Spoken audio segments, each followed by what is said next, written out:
कक्षा 8वीं का विषय विज्ञान का 19 दिसंबर को आपका विज्ञान विषय का अर्धवार्षिक परीक्षा का पेपर होने वाला है। उसके लिए मैं आपको एक मॉडल पेपर देने वाला हूं जो आपके एग्जाम के लिए बहुत ज्यादा इंपॉर्टेंट है। देखिए निर्देश आपको दिए गए सभी प्रश्न हल करना अनिवार्य है और दूसरा दिया है यह केवल अभ्यास हेतु एक नमूना प्रश्न पत्र है ना, तो ये आपको ध्यान रखना है।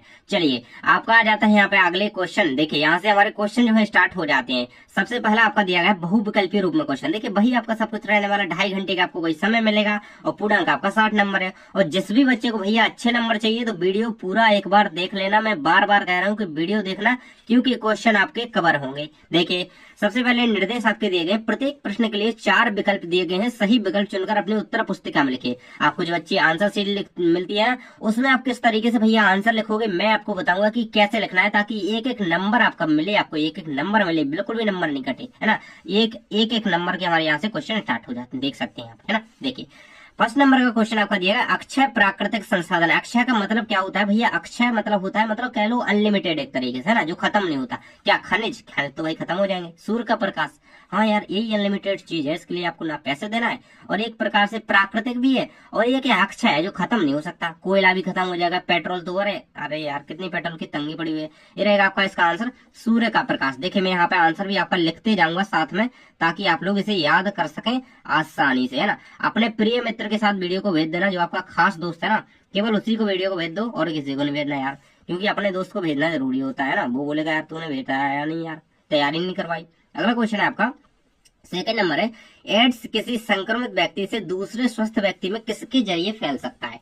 तो पहला ऑप्शन दिया गया आपका साथ भोजन करने से। तो भोजन करने से कुछ नहीं होता है, बैठ के खा लो खूब मजा आएगा। अगला है आपका पीड़ित के द्वारा रक्तदान से। अगला है साझे कंधे के प्रयोग से या मच्छर के काटने से। तो ऐसा कुछ नहीं है भाई, ये क्या रहेगा आपका पीड़ित के द्वारा रक्तदान से। अगर देखिए किसी व्यक्ति को एड्स है ना, वो आपको ब्लड दे दे, है ना, किसी को ब्लड दे दी जिससे नहीं है तो उसे क्या है, उसे भी हो जाएगा। तो इसका बी नंबर का ऑप्शन का राइट आंसर यहाँ पे आपका हो जाएगा ये वाला। नेक्स्ट आपका क्वेश्चन आ जाता है, निम्नलिखित में से रबी फसल का सही युग्म कौन सा है? भाई रबी फसल का युग्म पूछा गया। रबी कौन सी फसलें होती है जो हमारी अभी बोई जा रही है? अभी रिसेंटली आपके जो खेतों में आपको पता होगा अभी कौन सी फसल बोई जा रही है भैया, जल्दी से कमेंट बॉक्स में बताइए। गेहूं और चना बोए जा रहे हैं ना, और धान मक्का हो गए, कपास मूंग सोयाबीन मूंगफली, ये तो कब बोए जाते हैं? जब बरसात होती है। और रबी फसल कौन कहलाती है? जो अभी बोई जा रही है ना, नवंबर में दिसंबर में बोई जाती है ना। तो ये आपका गेहूं और चना इसका आंसर हो जाएगा। सी नंबर का ऑप्शन इसका राइट आंसर लगाइए गेहूं। देखिए इस तरीके से अच्छी राइटिंग में लिखोगे ना तो एक भी नंबर आपका कट नहीं सकता है, बस आंसर आपका सही होना चाहिए। देखिए ये रहेगा आपका। नेक्स्ट क्वेश्चन आ जाता है, द्विखंडन द्वारा जनन विधि पाई जाती है। देखो भैया द्विखंडन की बात की जा रही है। द्विखंडन द्वारा जनन किसमें होता है? अमीबा में। देखो अमीबा देखिए इस तरीके से होता है, ये अमीबा हो गया जैसे मान लो, है ना। अब इसमें द्विखंडन विधि होगी। कौन सी विधि होगी? द्विखंडन। देखो थोड़ा समझते जाओगे ना तो समझ में अच्छे तरीके से आ गया ना तो एग्जाम में बहुत अच्छा स्कोर करोगे, क्योंकि आप लोगों की है बोर्ड तो अच्छे तरीके से पढ़ना पड़ेगा। अब ये देखिए द्विखंडन का मतलब क्या होता है? ये दो भागों में टूट जाएगी। इस तरीके से ये है, इस तरीके से जाएगी, ये एक भाग में टूट गई और फिर एक भाग में और टूट गई। तो क्या है, दो भागों में बट गई। यही हमारा अमीबा में द्विखंडन हो जाता है। याद रखना इस चीज को, है ना। देखिए हाइड्रा में किसके द्वारा जनन होता है? मुकुलन द्वारा, है ना। बडिंग मुकुलन, याद रखना इस चीज को। ईस्ट में भी मुकुलन द्वारा होता है ना इस चीज को। और मानव में लैंगिक प्रजनन होता है, याद रखना। नेक्स्ट हमारा आ जाता है, निम्न में से संपर्क बल है। भाई संपर्क बल कौन सा होता है? भाई पेशीय बल, चुंबकीय बल या स्थिर विद्युत बल या गुरुत्वाकर्षण बल। इसका आंसर याद रखना है आपको पेशीय बल, है ना। देखिए पेशीय बल इसका राइट आंसर है। आगे देख लेते हैं, आपके रिक्त स्थान आ जाते हैं। भैया चैनल को सब्सक्राइब नहीं कराया ना आप लोगों ने, कर लो यार, क्योंकि आपकी हेल्प ना, बोर्ड एग्जाम का टाइम टेबल आ चुका है, पता है आपको, बोर्ड का टाइम टेबल आ चुका है। मैं आपकी हेल्प करूंगा पूरी पूरी, है ना, तैयारी करवाऊंगा, तो सब्सक्राइब कर लो। देखिए रिक्त स्थान 6 से 10 तक दिए गए हैं, एक मार्क्स के क्वेश्चन रहने वाले हैं, देख सकते हैं। और 6 नंबर का क्वेश्चन आपका कहता है कि जून से सितंबर माह तक खालिस्तान फसल की बुआई की जाती है।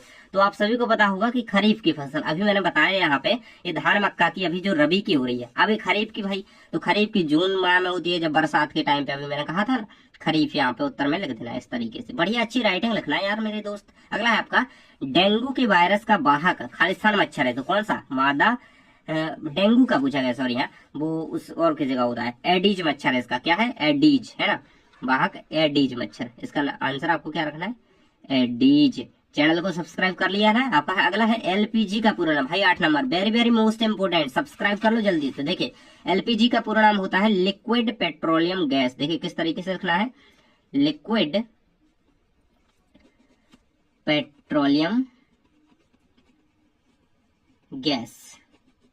देखिए इस तरीके से गैस लिख दीजिएगा भाई, कंप्लीट है आपका, है ना।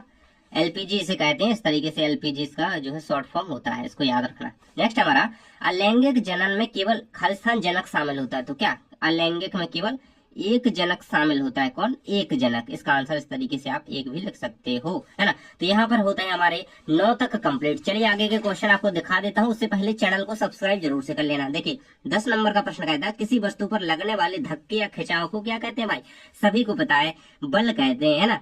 जब आप किसी वस्तु पे धक्का देते हो, बल धक्का देते हो या खिंचाव करते हो, उसको खींचते हो या धक्का देते हो, है ना, तो वो क्या कहलाता है। अति लघु उत्तरीय प्रश्न आ जाते हैं आपके 2-2 मार्क्स के, है ना। 2-2 नंबर के आपके यहाँ पे क्या आ जाते हैं, अति लघु उत्तरीय प्रश्न 11 से 16 तक। देखिए एक एक के उत्तर याद कर लेना बच्चों।